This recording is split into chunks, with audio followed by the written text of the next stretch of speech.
Hello guys, welcome back again. So now here in this session, terms of payment itself is going to be explained, but practically I'll show you guys how to configure this terms of payment.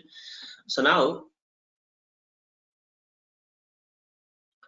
in order to configure the terms of payment, you have to use transaction code OBB8. OBB8 transaction code. And here, need to click on new entry.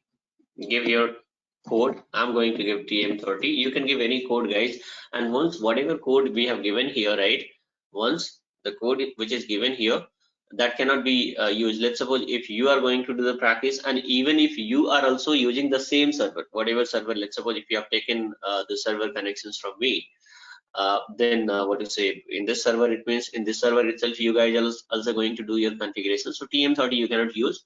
Let's suppose you are going to set up a different company code, so as per that you can decide your terms of payment code.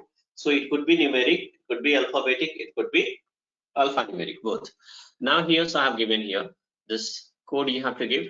Apart from this, I says it is going to be given 30 days, right? So look at here, guys, here. So here I'm going to give 30, okay, and number of days.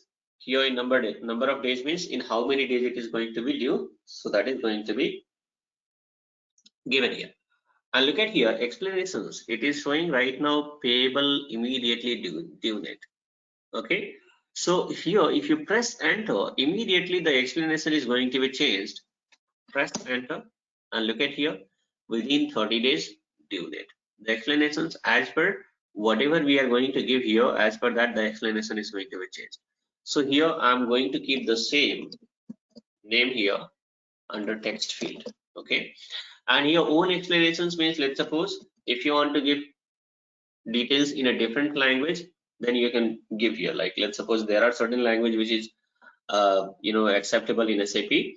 So whether it is like Chinese or German or Arabic or French, like few languages are there that is going to be acceptable. So you can, if you want to give a descriptions even in a different language also can be possible.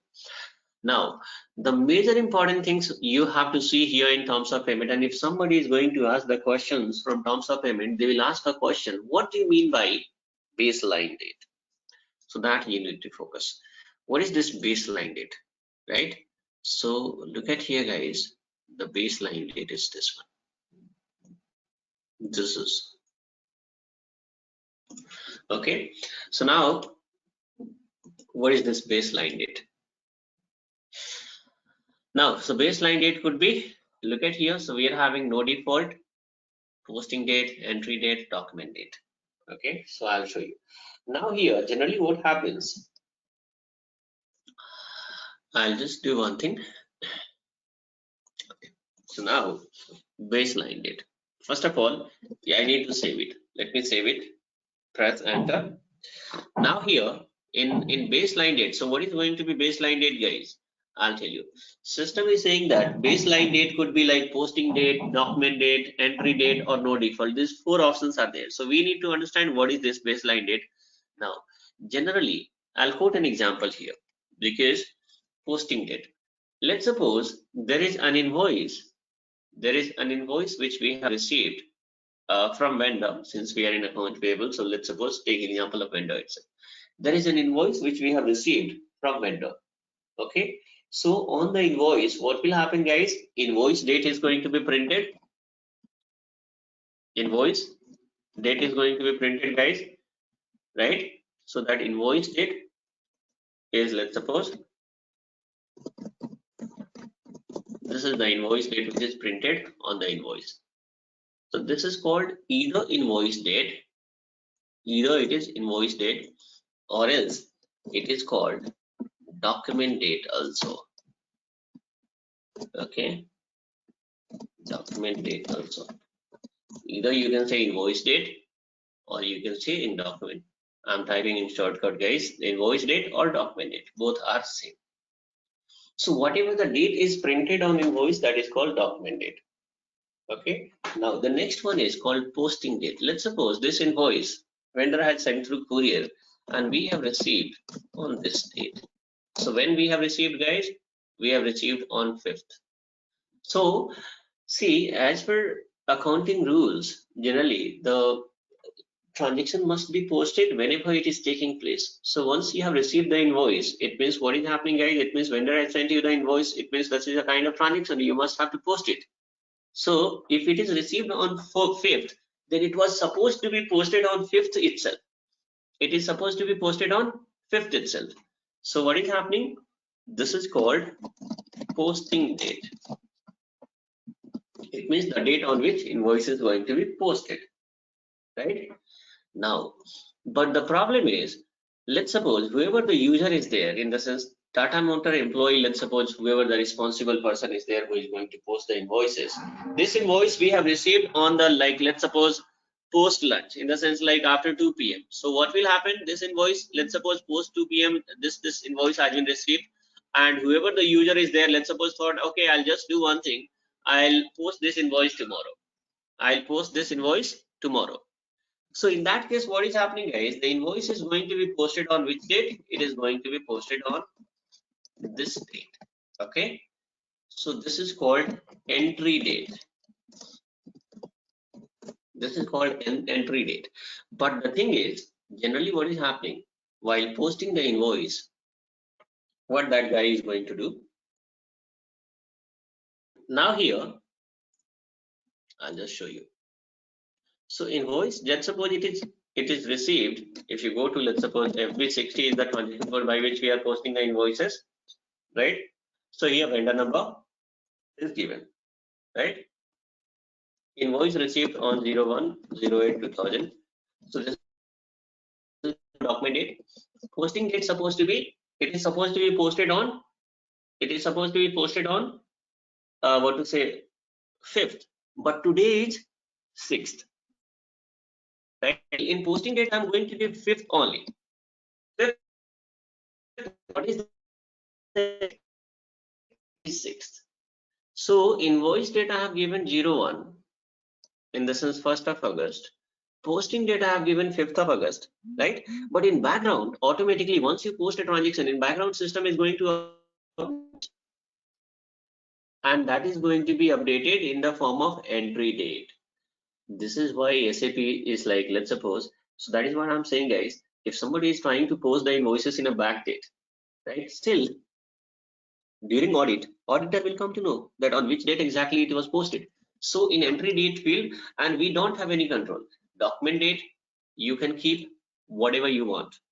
Posting date, you can keep whatever you want, but you don't have any control on entry date, guys. This is going to be updated by system automatically, and in that always current date is going to be updated. So even though what is happening, guys, in posting date we have given 5th itself, but the entry is going to take place on this date. So in entry date field, it is going to be updated 6th only, right? So these two things, on these two dates we are having control. On entry date we don't have control.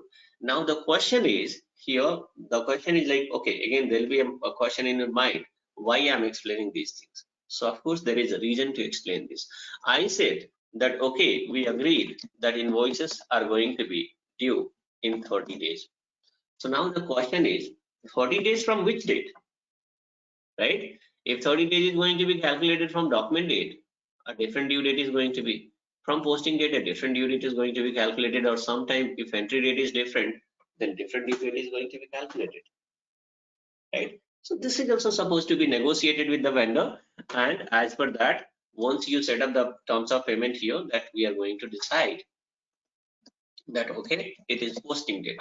If it is posting date, select this posting date. So what will happen, guys, whenever the invoice is going to be posted, system is going to calculate the due date from this date. If you have selected what to say, this invoice date, then what is happening, guys? Invoice date is nothing but document date. So here you have to select document date. So 30 days is going to be calculated from this. I'll show you practically. Just do one thing, save it, okay, and then whatever terms of payment we have defined, guys, this terms of payment is going to be assigned to the vendor master. So you just do one thing, guys, just go to vendor master first, and xk02, and here is our vendor master. Click on payment transactions, because in this field what is happening, terms of payment will let you know. So directly we are going to reach over there itself.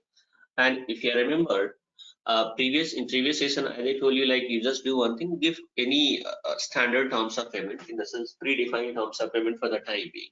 So now we are going to replace this, and which terms of payment I have defined, TM30. Okay, so now you guys know the logic behind this. So TM30 means invoices are going to be due in 30 days, and while posting the invoice, automatically system is going to trigger this terms of payment from vendor master, right? If you go to FP60, now here give your vendor master number and invoice date. Let's suppose now I'm going to give a different invoice date here. This is posting date is 19th, so invoice date I'm going to give 15/08, a particular amount. Okay, any amount can be given. Let's suppose here this is the amount I've given, right? Okay, if you press enter now, so in terms of payment, what is happening, guys? Baseline date, which one baseline date we have selected?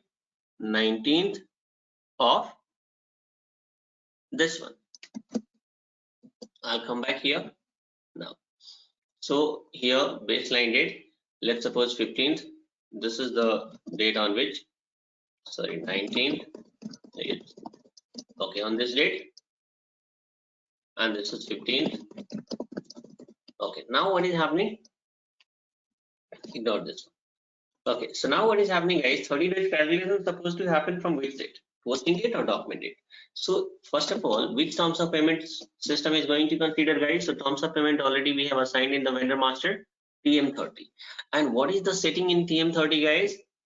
The setting is like TM30 means invoices are going to be due in 30 days. And 30 days is going to be calculated from posting date. So from posting date, what is happening, guys? From posting date, what will happen? From posting date 30 days, if it is going to be calculated, so it should be calculated. It means it should be 18/09/2020. Why? Because August is of 31 days, right? So this should be the due date. If you talk about the invoice is going to be due, like on which date it is going to be due, so 18th of September. How? Look at here. Now you need to click on payment tab. Look at here, guys, baseline date. What system has copied in baseline date? Posting date itself is going to be copied in the form of this baseline date. And from here, system is going to add 30 days. And look at here, invoice is going to be due on 18th of 09.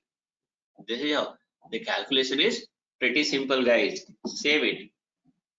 If you're going to save it, transaction got posted. So here what is happening is, here generally whatever terms of payment we have defined and whatever terms of payment you have assigned in the vendor master system is that terms of payment. So no need to remember the terms of payment, right? Because we have assigned here in vendor master the terms of payment, which whatever you have given in vendor master, that is assigned here. Sorry, the terms of payment whichever we have given in vendor master, automatically system is going to trigger from there. So in the same way, multiple terms of payment can be defined, like TM45, TM60 can be defined, and respective whatever the different, because multiple vendors also will be there. And as I told you that every vendor, with every vendor there will be certain contract, okay, in the sense like certain negotiations will be there, certain agreement will be there in and that too in terms of payment. So now as per that, we are going to define some vendor, say like 60 days, the payment supposed to happen in 60 days. So what will happen, we are going to create another terms of payment in 60 days, that is for 60 days, that is vendors. No need to remember the terms of payment. The configurations you need to, if this terms of payment is going to be assigned in the vendor master, and while posting the invoices, automatically system is going to calculate the due date, right? Now, so invoices are going to be due after 30 days, 40 days, 45 days, or 60 days based on the terms of payment itself. Okay, so that's all in this session, guys. In this session, next session, I'm going to do one more thing, guys. I'll explain, as I told you, the discounts and all, right? So in next session, I'm going to explain terms of payment with discount.